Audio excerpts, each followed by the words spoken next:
Let's talk about bending strings.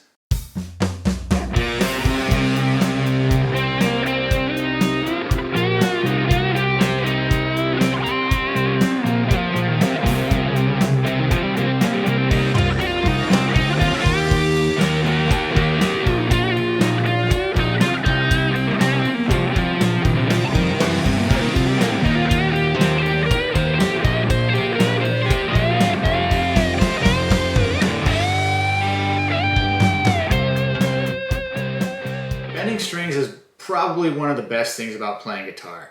It evokes a certain emotion when you hear it.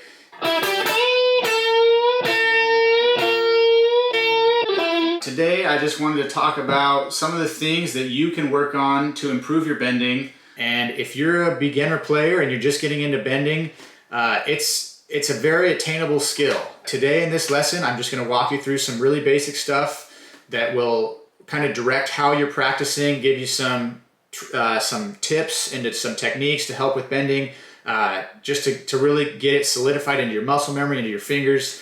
And then I also want to talk about muting, which is something that I wish I had learned about years ago when I was first learning to bend. I just didn't know that was a technique that these pros are using to make their bends sound the way they do. It was years into my guitar journey before I realized, oh, this is a thing that people are doing consciously. And I would hear recordings of myself, I'd play and I'd record it, and I'd just like, man, I sound like garbage. I don't know why I'm having all this unwanted noise, and it wasn't good. And I continued that way for years before realizing, oh, there's actually something that people are doing to avoid this, and that's why their bends sound great and mine sound terrible. But yeah, so I'm making this video so that hopefully someone out there can avoid doing the same thing that I did and going down the wrong road for many years before trying to correct that. So we're going to start with just some simple basics and then get into muting, which is obviously the main point of this video.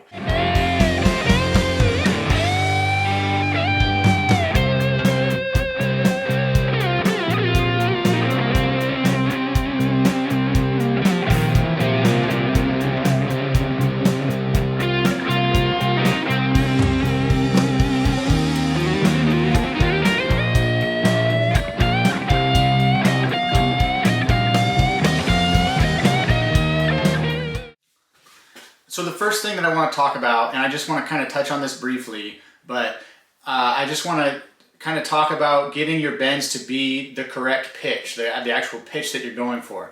Say you're trying to do a full step bend or a half step bend, it's obviously important that you actually bend up to the right note that you're trying to hit. And there can be times when you want to maybe go a little bit sharp or a little bit flat or add some vibrato in your bend. But something that is often overlooked by beginners who are just trying to just bend away is they don't spend the time in the trenches really developing that connection between your ear and the fingers in your hand of, okay, I've bent up this far, that is a full step now, I need to stop, versus like you bend too far, you don't bend enough.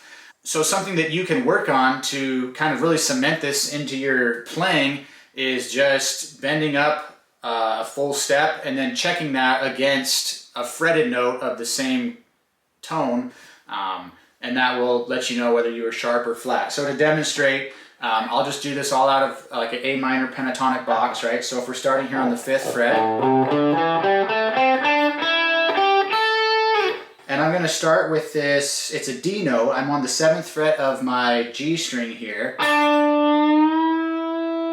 I'm going to bend up what I think is a whole note, and then I'm going to check that against the fretted. So I'm bending up from a D to an E, and then I'm going to check that against a fretted E, or I could play the open E. And you can do that here too. We can bend up, and I went a little sharp that time. To me that sounds like I hit an A.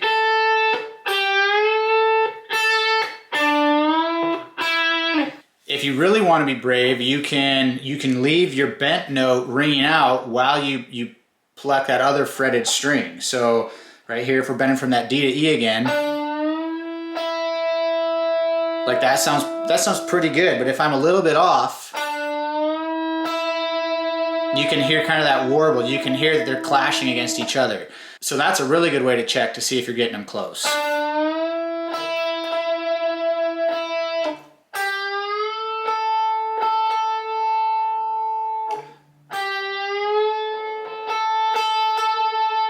I was a little bit off there.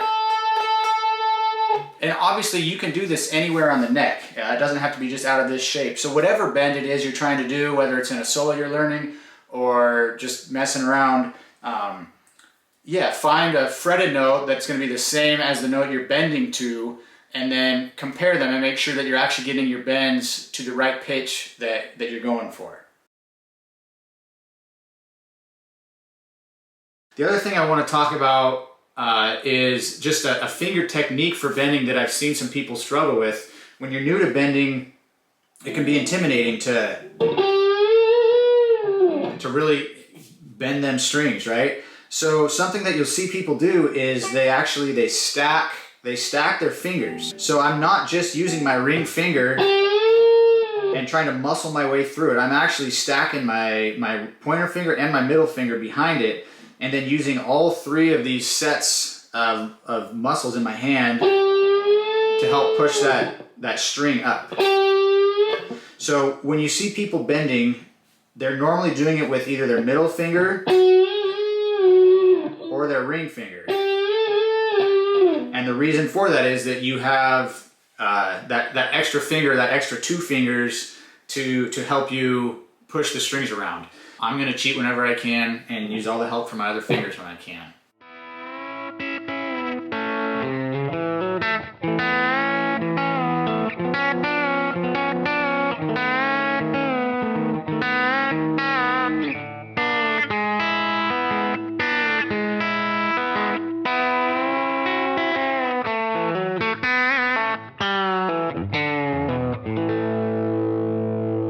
So the main thing that I want to hit in this lesson, the thing that I wish I had learned years ago, is muting. Muting techniques while bending.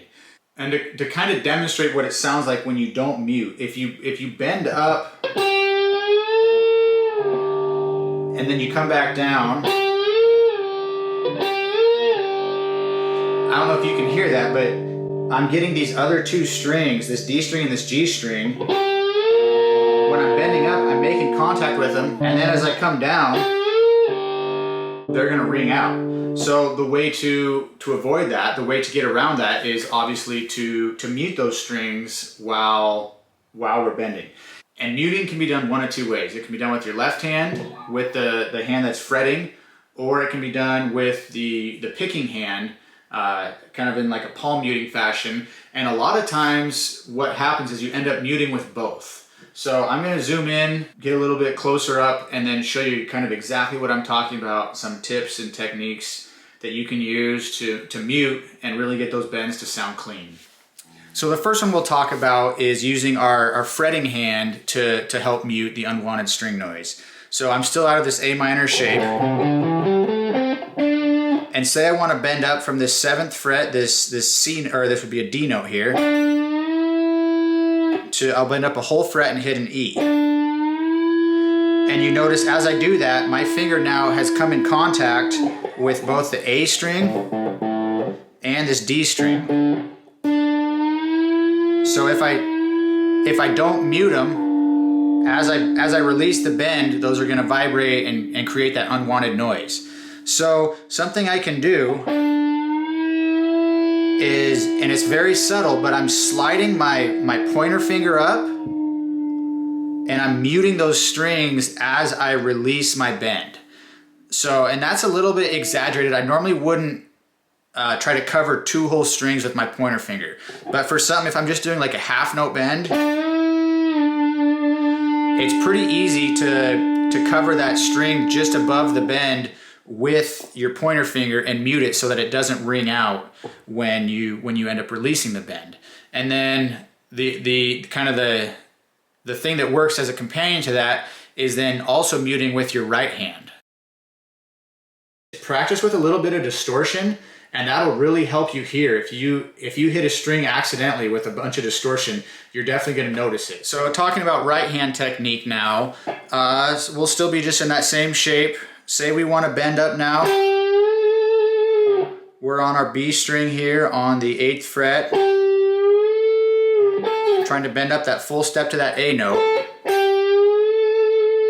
So I'm using my pointer finger like I talked about to mute. As I release the bend, I'm going to mute the G string with my pointer finger, but we don't want that D string ringing out. So I'm actually going to be using the palm or sometimes even my thumb on my right picking hand to mute those strings. So what I mean by that, right now I'm just muting that D string with my thumb here. So then as I release it, it's not going to ring out. And you can also do it, I tend to prefer my thumb actually, but you can also obviously do it with kind of the pad of your hand here.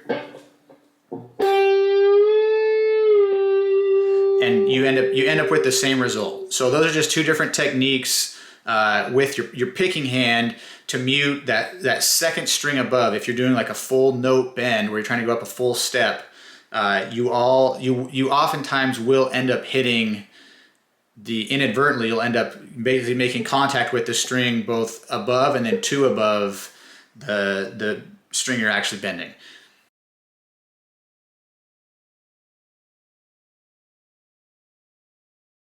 My name is Steve Harms. Thank you so much for watching this video. I really appreciate you checking in. We will see you in the next video.